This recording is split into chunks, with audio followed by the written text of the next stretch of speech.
চলে এসেছি ছোট্ট অনন্যা রান্নাঘরে। আজকে আমি বানাবো মান কচু। মান ঝোল রান্না করবো, আমি পোনা মাছ দিয়ে ঝোল রান্না করব। দেখতে থাকুন, আমি কেটে নিচ্ছি।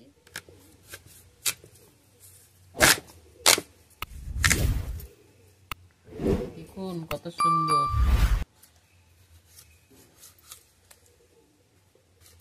একটু বেশি করে ছালটা তুলে দিতে হবে। সুন্দর করে ছাড়িয়ে নিয়েছি, এবারে কেটে নেব। ভিতরটা দেখুন কত সাদা। এইগুলো খেলে খুব উপকার। যাদের শরীরে গা হাত ব্যথা, গা হাত যন্ত্রণা হয়, এগুলো খেলে ভালো। ছোট্ট ছোট্ট টুকরো করে কেটে নিতে হবে। আমার মানকচুটা কোটা হয়ে গেছে, এবারে আমি ধুয়ে নিয়ে এসে সেদ্ধ করে নেব। দেখতে থাকুন। মানকচুটা ধুয়ে নিয়ে চলে এসেছি, এবারে আমি সেদ্ধ করে নেব। কড়াইতে জল দিয়ে দিলাম।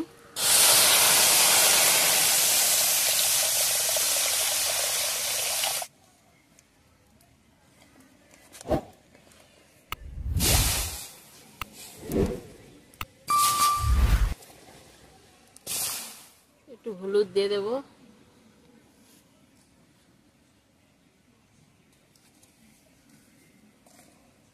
এর সঙ্গে আম পাতা একটু দিয়ে দিলাম। এবারে ঢেকে দেব।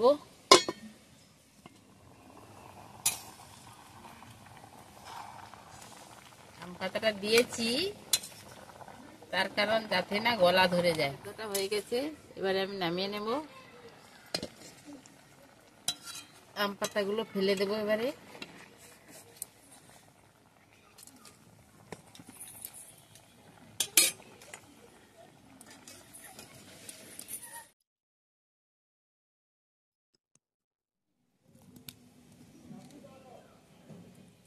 এবারে আমি মাছটা ভেজে নেব।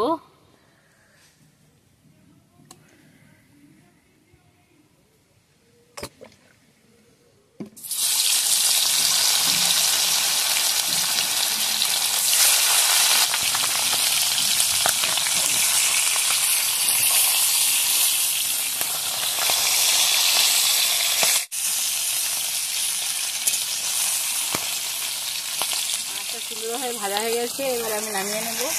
খুব সুন্দর লাল হয়ে ভাজা হয়ে গেছে।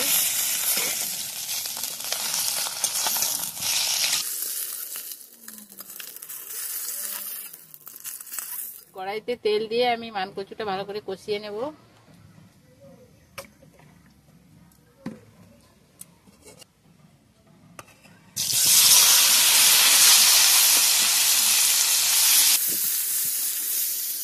হয়ে গেছে, এবারে আমি নামিয়ে নেব।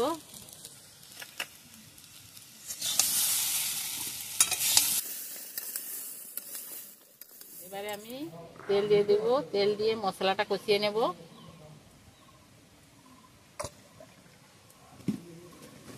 একটু কালো জিরে দিয়ে দেবো।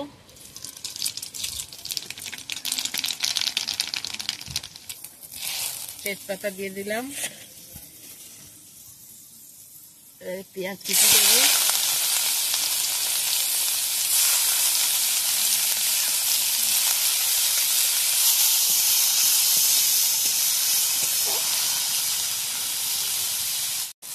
পেঁয়াজ কুচিটা লাল হয়ে এসছে। একদম ছোট্ট ছোট্ট করে কুচি কুচি করে পেঁয়াজটা দিয়েছি, বাটতে হয় না। এবারে আমি আদা দিয়ে দেবো, রসুন বাটা দিয়ে একটু নেড়ে দেবো। টমেটো কুচি,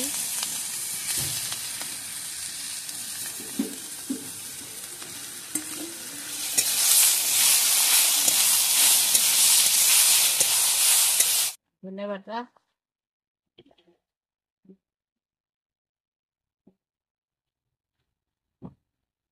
হলুদ গুঁড়ো,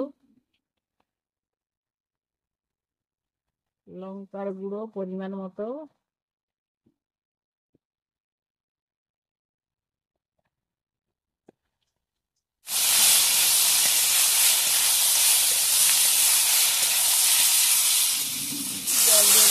কষিয়ে নেব ভালো করে। জল দিয়ে দিলাম।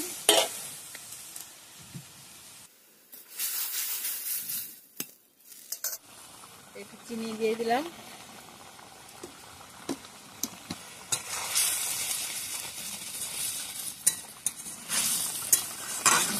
মশলাটা কষানো হয়ে গেছে, এবারে আমি মাংসটা তুলে দেবো।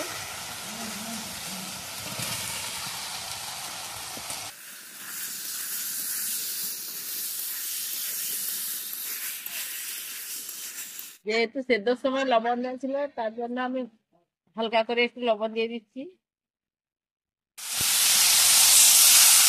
এবার আমি জল দিয়ে দেবো।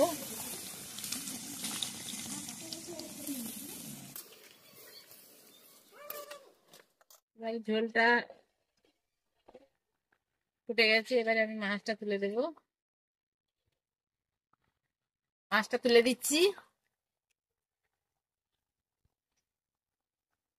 এগুলো আমাদের পুকুরের মাছ, তাই ছোটখাটো সব রকম আছে।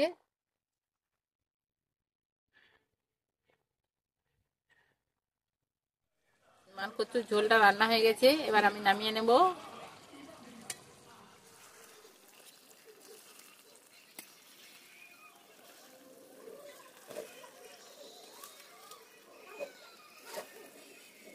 দেখুন কি সুন্দর হয়েছে, আপনারাও বাড়িতে ট্রাই করে দেখবেন। আমার রান্নাটা যদি ভালো লেগে থাকে, আপনারা লাইক, কমেন্ট, শেয়ার, সাবস্ক্রাইব করতে ভুলবেন না। নমস্কার।